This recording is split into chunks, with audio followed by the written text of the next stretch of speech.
আসসালামু আলাইকুম। Welcome to রান্নাঘরে সুস্বাস্থ্য। বন্ধুরা, আজ আপনাদের সঙ্গে শেয়ার করব মেথি শাকের একটা অপূর্ব রেসিপি। আপনি যদি আমার এই প্রত্যেকটা স্টেপ বাই স্টেপ ফলো করে রান্নাটা করেন, তাহলে আপনার থেকে সুস্বাদু রান্না কিন্তু আর কেউ পারবে না। তো আপনি দেখতে থাকুন এই রেসিপিটা। যদি আপনি নতুন হয়ে থাকেন চ্যানেলে, অবশ্যই চ্যানেলটাকে সাবস্ক্রাইব করে নোটিফিকেশন বেলটা অন করে দেবেন, যাতে আমি পরবর্তী ভিডিও দিলেই আপনি কিন্তু নোটিফিকেশানটা খুব সঙ্গে সঙ্গে পেয়ে যান। এবং যারা অলরেডি সাবস্ক্রাইব করে রেখেছেন তাদের অনেক অনেক ধন্যবাদ। তো দেখতে থাকুন রেসিপিটা, মন দিয়ে দেখবেন, কোনো স্টেপ কিন্তু বাদ দেবেন না, তাহলে কিন্তু এই রকম রান্না করতে পারবেন না। স্টেপ ফলো করে যান। তো সর্বপ্রথম যেটা করব, গ্যাসটা অন করে দিয়ে একটা প্যান নিয়ে সেটাকে একটু গরম করে নিলাম। তারপর তাতে 2 চামচ মতো সর্ষের তেল আমি ব্যবহার করলাম। আমি সর্ষের তেলটা ব্যবহার করতেই বলবো এবং আমিও ব্যবহার করি এটার গুণাগুণের জন্য। তো একটা লঙ্কা তাতে ফোড়ন দিয়ে দিলাম এবং 4-5টা রসুন কুচি করে রেখেছিলাম, সেটাও আমি ওতে দিয়ে দিলাম।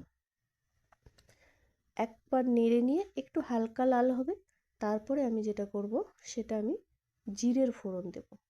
তো এগুলো প্রায় ফোড়ন হিসেবেই বলবো আমি ব্যবহার করছি।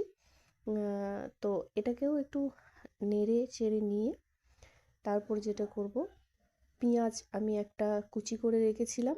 আপনি একদম ছোট করেও কুচি করতে পারেন, এরকমভাবেও কুচি করতে পারেন, কোনো ব্যাপার না। তো আপনি যেভাবেও কুচি করে নিয়ে আপনি এইভাবে পেঁয়াজটা দিয়ে একটু নাড়াচাড়া করে নেবেন।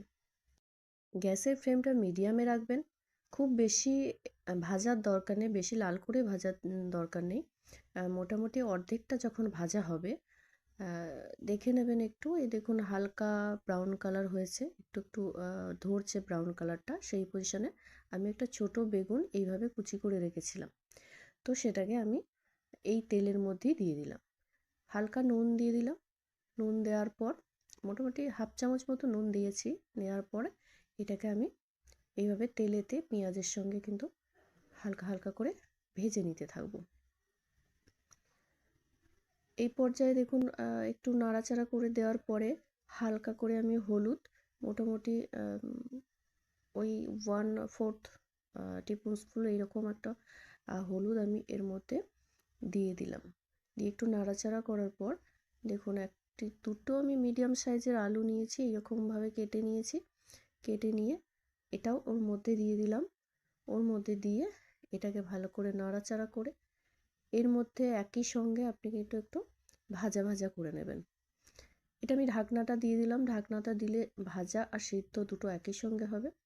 আর এই যে জলটা দেখুন ঢাকনার মধ্যে আছে, এটা অবশ্যই কিন্তু খাবারের মধ্যেই দিয়ে দেবেন, কারণ এটা আপনার এই ভেজিটেবলেরই জল, যেটা নিউট্রিশন সমেত কিন্তু ওখানে লেগে গেছে, সেটা ওতেই দিয়ে দেবেন। দেখুন মোটামুটি অর্ধেকটা ভাজা হয়ে গেছে।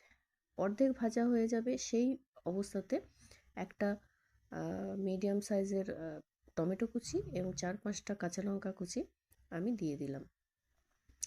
তো তারপরে আমি ঢাকনা দিয়ে আবারও ঢেকে দিলাম। দেখুন মোটামুটি একটু পরে, মোটামুটি 1 মিনিট পর ঢাকনাটাকে খুলে আবার একটু নাড়িয়ে নিলাম। নাড়িয়ে নেওয়ার পর মোটামুটি দেখুন আমার এটাও অর্ধেকটা ভাজা হয়ে গেছে, প্রায় আলু এবং বেগুন সব সমেত। তারপরে আমি এটা 2 আঁটি আমি মেথি শাক নিয়েছিলাম। পাতাগুলো নিয়েছি, ডাঁটাগুলো কিন্তু আমি ব্যবহার করিনি। তো শুধু আপনারাও পাতাগুলো নেবেন, ডাঁটাগুলো ব্যবহার করার থেকে শুধু পাতাগুলো ব্যবহার করলে এর স্বাদটা কিন্তু আরও অনেক ভালো আসবে। তো এই পর্যায়ে আমি মেথি শাকটা এর সঙ্গে দিয়ে ভালো করে নাড়াচাড়া করে মিশিয়ে নিচ্ছি।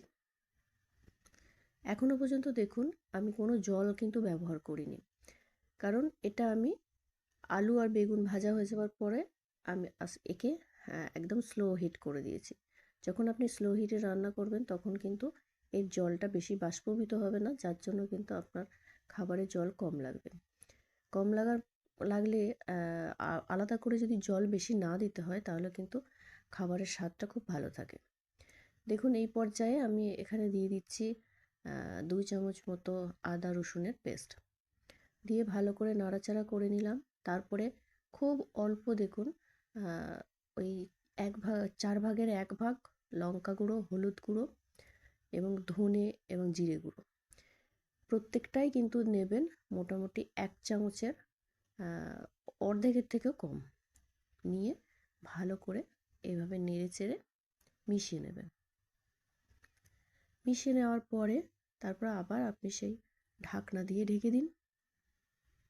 এর ফ্লেমটা কিন্তু একইভাবে লোয়েতেই থাকবে। তো তারপর আবারও একবার এটাকে খুলে নেবেন। খুলে নিয়ে এটাকে ভালো করে নাড়াচাড়া করে নেবেন। দেখুন এখনও আলু সিদ্ধ হয়নি, যার জন্য আমি এখানে খুব হালকা একটু জল ব্যবহার করলাম, কারণ একেবারে শুকিয়ে গেছে। আর জল ব্যবহার না করলে এটা নিচে ধরে যেতে পারে বা সিদ্ধ না হতে পারে। দেখুন সুন্দরভাবে কিন্তু আমার রান্নাটা কমপ্লিট হয়ে গেছে। আলুও সিদ্ধ হয়ে গেছে, খুব সুন্দর দেখতেও লাগছে। তো দেখুন এভাবে আলু রান্নাটা যদি আপনি এভাবে মেথি শাক রান্নাটা করেন, তাহলে কিন্তু খুবই সুস্বাদু আপনি রান্নাটা করতে পারবেন। তো যদি ভালো লেগে থাকে অবশ্যই একটা লাইক করবেন, কমেন্ট করে যাবেন আপনি কোথা থেকে দেখছেন এবং রান্নাটা কেমন লাগলো। এবং এই রান্নাটাকে আপনারা অবশ্যই শেয়ার করবেন যারা রান্না শিখতে চান বা যারা নতুন রেসিপি খেতে চান তাদের জন্য। ধন্যবাদ। সবাই সুস্থ থাকুন, ভালো থাকুন। বাই।